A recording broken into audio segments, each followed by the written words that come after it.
Hello guys, तो स्वागत है आप सभी का पीएस एक्सप्लेन चैनल में। तो लास्ट एपिसोड में हमने देखा था सेक्रेटरी बोल रही होती है यंग मास्टर उस कमी में टोनी स्टार्क का बैकग्राउंड तो बहुत ही कमाल का है। हमारे पास में जितने भी बिग शॉट्स है सभी ने अपना दम लगा दिया है, लेकिन फिर भी हम लोग 50 रेस्ट्रिक्शन को नहीं हटा पा रहे। ऊपर से टोनी स्टार्क की हेल्प करने के लिए एक बहुत ही बड़ी फैमिली जियांग फैमिली सामने आ गई है। ली जियामू बोल रहा होता है टोनी स्टार्क के पास में तो बहुत ही खतरनाक बैकग्राउंड है। वही सीन चेंज होता है, हम देखते हैं जियांग चेन्यू को, जिससे उसके अंकल बोल रहे होते हैं आखिर तुमने किससे पंगा ले लिया। हमारे सामने वाले जो फोर्स है ना वो भी काफी ज्यादा पावरफुल है। हमारी वजह से हाई-अप्स के बीच में फाइट हो चुकी है। आखिर उन्हें स्मॉल सिटी के अंदर रेस्ट्रिक्शन लगा के तुम्हें क्या ही फायदा मिल जाएगा। अगली बार कुछ भी करने से पहले 100 बार सोचना। कॉल कट होने के बाद में चेन्यू सोच रहा होता मैं काफी फ्रस्ट्रेट हो चुका हूँ। मुझे लगा था मैं उस कमी टोनी स्टार्क को हमेशा के लिए खत्म कर दूंगा, लेकिन मेरा पहला मुंह चलने के बाद मैं खुद ही दिक्कतों में आ गया। अगर टोनी स्टार्क ने मेरे बनाए हुए बैरियर को तोड़ दिया और 50 रेस्टोरेंट को हटा दिया तो काफी खतरनाक फायदा होने वाला है। पर मैंने तो यहाँ पे सब कुछ से लॉस लेने के लिए करा था ना। वैसे भी मेरे पास में काफी अच्छा आइडिया है। उस कंपनी की जो एग्जिस्टेंस है वो इतनी पुरानी नहीं है। अगर बैंक ने उसका लोन अप्रूव नहीं करा तो वो पक्का से फंस जाएगा। अब मैं बैंक में अपनी पहचान का यूज करते हुए उस कंपनी टोनी स्टार्क को बैंकरप्ट करूंगा। फिर चेन्यू और ली जियामू दोनों एक साथ बोलते हैं टोनी स्टार्क तुम्हें अपनी हरकतों के लिए रिग्रेट जरूर होगा, आज नहीं तो कल तुम हमारे हाथों ही खत्म होगे। सीन चेंज होता है, 5 रिंग स्टेडियम का सीन दिखाया जाता है। अनाउंसर अनाउंस कर रहे होते हुए पहला इवेंट होने वाला है हाई जंप। सारे दर्शक अपने कुर्सी की पेटी बांध के बैठ जाए क्योंकि जल्दी स्टार्ट होने वाला है। हमारे एथलीट्स भी तैयारी कर रहे हैं। आप देख ही सकते कि उनके अंदर कितनी एनर्जी भरी हुई है। टोनी सोच रहा होता है मुझे कुछ भी करके कम एनर्जी को यूज करना पड़ेगा। अगर मैंने गलती से कहीं ज्यादा हाई जंप मार दिया ना तो ये सभी के सभी शॉक हो जाएंगे। सारी लड़कियां बोल रही होती है जो मिस्टर स्टार्क है वो काफी हैंडसम है ना। भले उनके पास में इतने सारे एथलीट खड़े हुए हैं, लेकिन वो तो सबसे अलग ही लग रहे हैं, जैसे एक सेलिब्रिटी भीड़ से अलग लगता है। दूसरी लड़की बोल रही होती है मेरे को तो समझ ही नहीं आया कि जो मिस्टर स्टार्क है आखिर वो कम्पीट क्यों कर रहे हैं।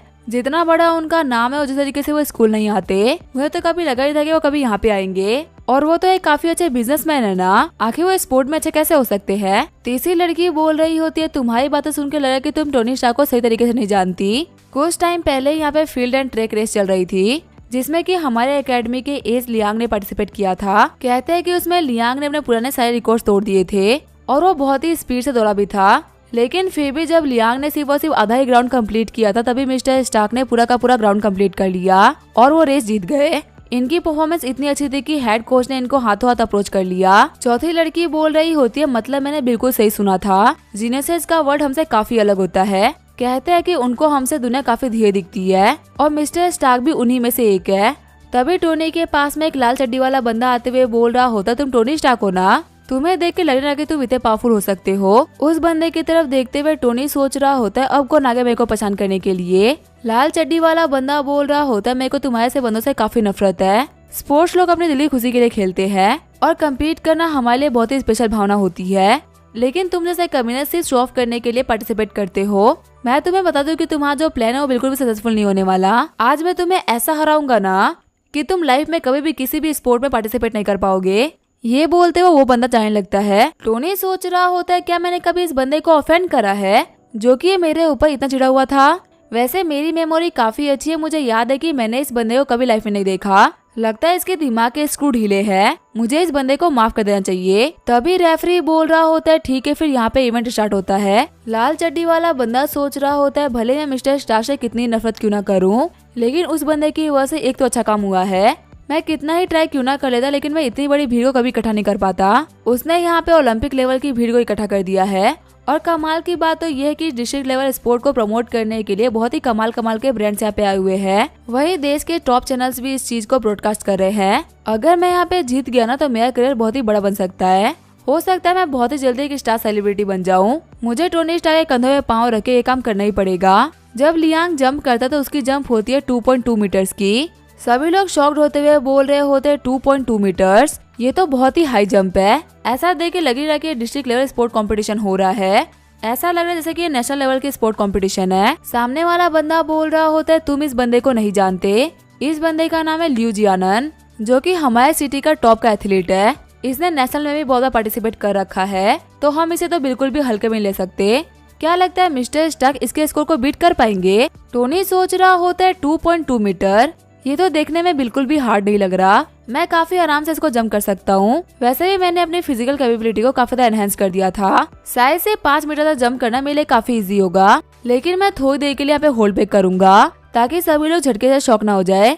धीरे धीरे इन लोगों को जानने को मिलेगा कि मेरी फिजिकल कैपेबिलिटी कितनी कमाल की है। तभी टोनी भी जंप कर देता है। अनाउंसर बोल रही होती है टोनी स्टार्क का स्कोर है 2.2 मीटर्स। शॉक्ड होते हुए जियानन बोल रहा होता है आखिर कैसे पॉसिबल हो सकता है। वहाँ पे सारे बंदे बोल रहे होते ये देखो टोनी स्टार्क ने भी 2.2 मीटर्स को क्लियर कर दिया। जियानन एक रेगुलर एथलीट है जो कि दिन भर प्रैक्टिस करता रहता है।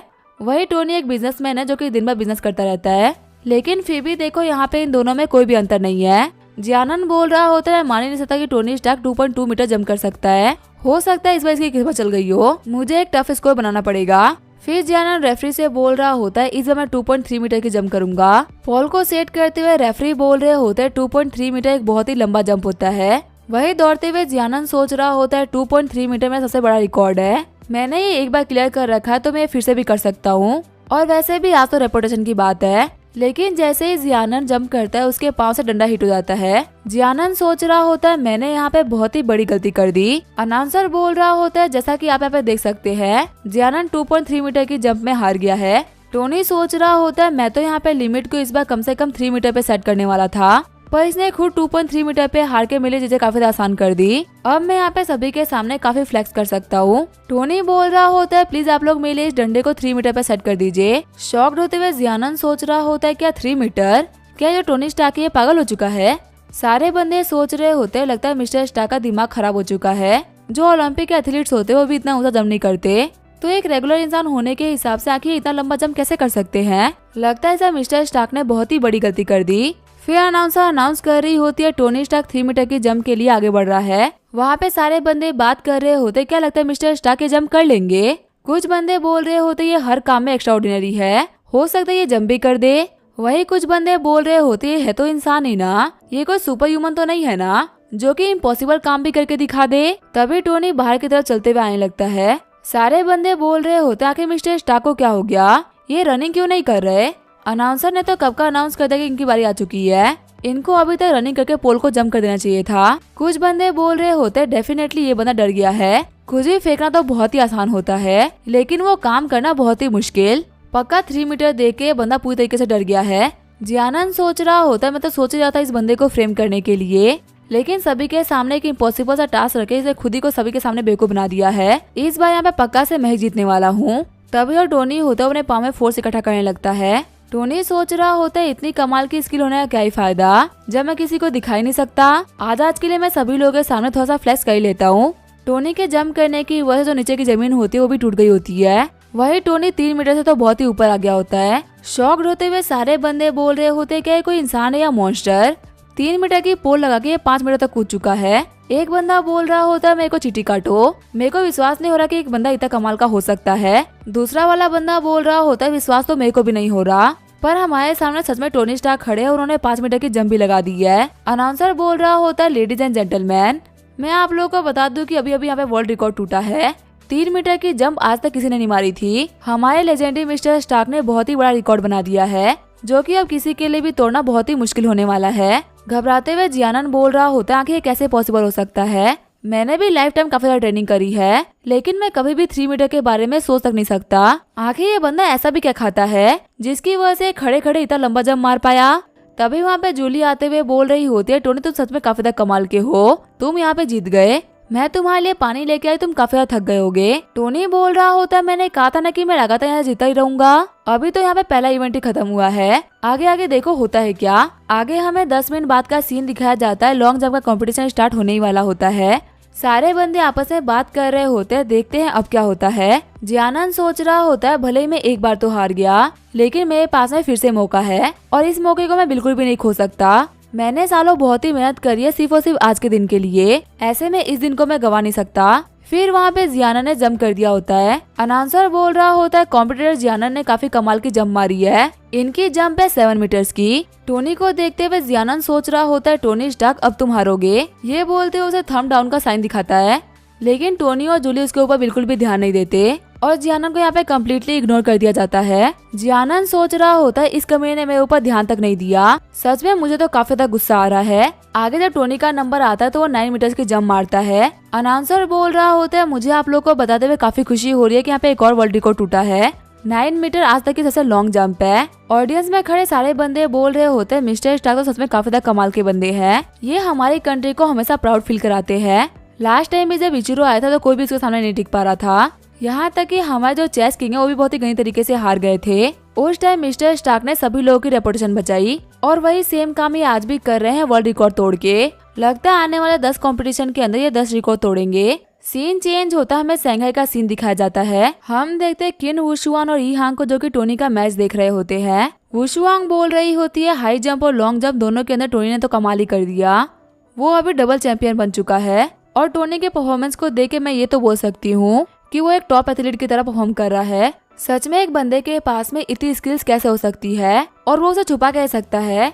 कह तो नहीं कि ये बंदा कोई ओल्ड मास्टर हो जिसकी एज कम से कम 1000 साल हो, जिसकी वजह से सारे काम काफी तरीके से आते हैं। ईहान बोल रही होती है फैंटेसी से बाहर निकलो, हमें ये चीज एक्सेप्ट करनी ही पड़ेगी कि टोनी के पास में बहुत ही कमाल का टैलेंट है। जब भी मैं बाकी मैंस को देखती हूँ तो मुझे लगता है कि वो सभी के सभी वर्थलेस है, लेकिन टोनी को देखने के बाद मेरा मैन को देखने का नजरिया ही बदल जाता है। ये एक ऐसा इंसान है जिसको मैं खुद से भी ऊपर मानती हूँ और ये बंदा मुझे हमेशा सरप्राइज भी करता है। वुशुआंग बोल रही होती है ईहान तुम्हें इस बंदे की तारीफ नहीं करनी चाहिए, तुम्हें पता भी टोनी स्टार्क के ऊपर बहुत सारी दिक्कतें आ रखी है। फेट या रियल एस्टेट कंपनी को टारगेट किया जा रहा है, उनके ऊपर 50 रेस्ट्रिक्शन लगा दिए गए हैं और उनके फंड्स फंस चुके हैं। कैसा रहेगा हम टोनी की हेल्प करें, अगर हम उसके फेट या रियल एस्टेट के अंदर कुछ शेयर्स को खरीद लेते हैं तो इससे वो दिक्कतों से बच जाएगा और फिर वो हमसे भी काफी तरीके से बिहेव किया करेगा। ईहान बोल रही होती है वुशुआंग फालतू बातें मत करो, उस बंदे को हमारी हेल्प की तो कोई भी जरूरत नहीं है, भले ही तुम्हें हमें पता चल रहा हो, लेकिन यहाँ पे सब कुछ टोनी के प्लान के हिसाब से चल रहा है। ऊपर से फेट या रियल एस्टेट के ऊपर कोई इतने भी खास लोन नहीं है,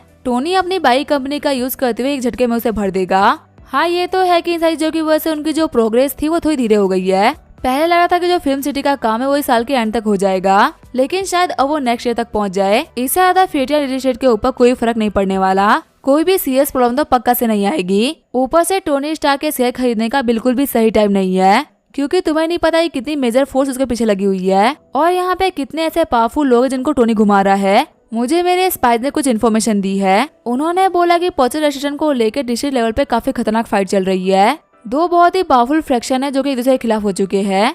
उनमें से एक फ्रैक्शन बहुत सारे फाइनेंशियल ग्रुप को मिला के बना है और वो रेस्ट्रिक्शन को हटाने के लिए अपना बेस्ट ट्राई कर रहे हैं। शर्माते हुए वुशुआंग बोल रही होती है जिन फाइनेंशियल फ्रैक्शन के बारे में आप बात कर रही थी क्या वो टोनी स्टार्क ने अरेंज करवाए हैं? सच में इतने कम टाइम के अंदर टोनी स्टार्क के पास में बहुत ही कमाल का इन्फ्लुएंस आ गया। ईहान बोल रही होते हैं यहाँ पे सिर्फ तुम ही नहीं बल्कि बाकी सारे लोग भी सेम ही गलती कर रहे हैं। कैसा रहेगा कि मैं तुम्हें बोलूँ कि टोनी स्टार्क इन दोनों में से किसी फ्रैक्शन के साथ है ही नहीं। ये दोनों ही फ्रैक्शन असल में टोनी के खिलाफ बनाए गए थे और ये दोनों ही टोनी को बर्बाद करने का ट्राई कर रहे हैं। जो फाइनेंशियल फ्रैक्शन है वो टोनी से लैंड खरीद रहे थे ताकि जल्दी जल्दी फिल्म सिटी बनाने के लिए इन लोगों का कैश फ्लो खत्म हो जाए और फिर जब वो अपना रिफंड मांगेंगे तो टोनी बर्बाद हो जाएगा। लेकिन उसी टाइम दूसरे वाले फ्रैक्शन ने 50 रेस्ट्रिक्शन लगा दिया जो कि टोनी के फेवर में हो गया। सारी चीजों को समझने के बाद में टोनी इन दोनों ही फ्रैक्शन को अपने हिसाब से घुमा रहा है, पर इन बेवकूफों को नहीं पता कि ये सिर्फ वसी मोहरे और कुछ भी नहीं। वुशुआंग बोल रही होती है तुम बोल रही हो कि दोनों के दोनों फ्रैक्शन टोनी को टारगेट कर रहे थे, लेकिन अब उसके गाइडेंस में आने के बाद में अब ये दोनों एक दूसरे को टारगेट कर रहे हैं जिसकी वजह से टोनी को काफी सारे फायदे हो रहे हैं। ईहान बोल रही होती है फाइनली तुम्हें ये बातें समझ ही गई। वुशुआंग सोच रही होती है एक फ्रैक्शन में कैपिटल की बहुत ही बड़ी फैमिली है, वहीं दूसरे फ्रैक्शन के अंदर बहुत ही बड़े बड़े फाइनेंशियल कॉर्पोरेशन मिले हुए हैं, लेकिन टोनी यहाँ पे इन दोनों को आराम से कंट्रोल कर रहा है। सच में एक मैन को इतना ही आउटस्टैंडिंग होना चाहिए। तभी टीवी में अनाउंस होता है कि अब हमारे अगले कंटेस्टेंट टोनी स्टार्क यहाँ पे आने वाले हैं। ये होगा आज का तीसरा sport shot put. Scene change होता हमें स्टेडियम का सीन दिखाया जाता है। टोनी सोच रहा होता है जो शॉट पुट है तो काफी ज्यादा भारी है, अगर मैंने इसको फेंकने में होल्ड बैक कर दिया ना तो ये पक्का से इतना आगे नहीं जाएगा। एक काम करते हो अपने आधे स्ट्रेंथ के साथ में इसको आगे फेंकते हैं, देखते हैं फिर क्या होता है, क्योंकि चाहे कुछ भी हो जाए मैं यहाँ पे हारना तो अफोर्ड नहीं कर सकता, भले इसके लिए मुझे रिकॉर्ड ही क्यों ना तोड़ना पड़ जाए। जियानन सोच रहा होता है इस बंदे के पोस्टर को देख के लग रहा है कि इसने आज से पहले कभी भी शॉट पुट ट्राई नहीं करा। ये शॉट पुट को तो ऐसा लगे खड़ा जैसे कि ये जैवलिन थ्रो हो। भले इस बंदे के पास में कितनी अच्छी फिजिकल एजिलिटी हो सकती है, लेकिन स्ट्रेंथ भी हो ये जरूरी नहीं है। शॉट पुट एक ऐसा स्पोर्ट है जिसके अंदर बहुत ही हाई फिजिकल स्ट्रेंथ चाहिए होती है, चाहे बंदा कितना ही पावरफुल क्यों ना हो, वो 60-70 मीटर से तो आगे नहीं फेंक सकता।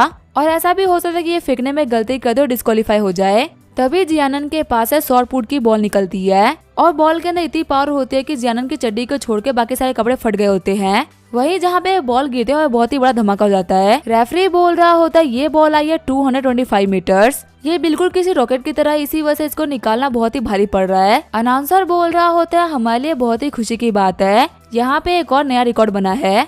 वही घबराते हुए जियानन सोच रहा होता है कि सच में ये बंदा एक ह्यूमन है। 200 मीटर के पार बॉल फेंकना ये एक ह्यूमन नहीं कर सकता। इसी के साथ में ये एपिसोड यहीं पे एंड करेंगे। वीडियो देखने के लिए थैंक यू।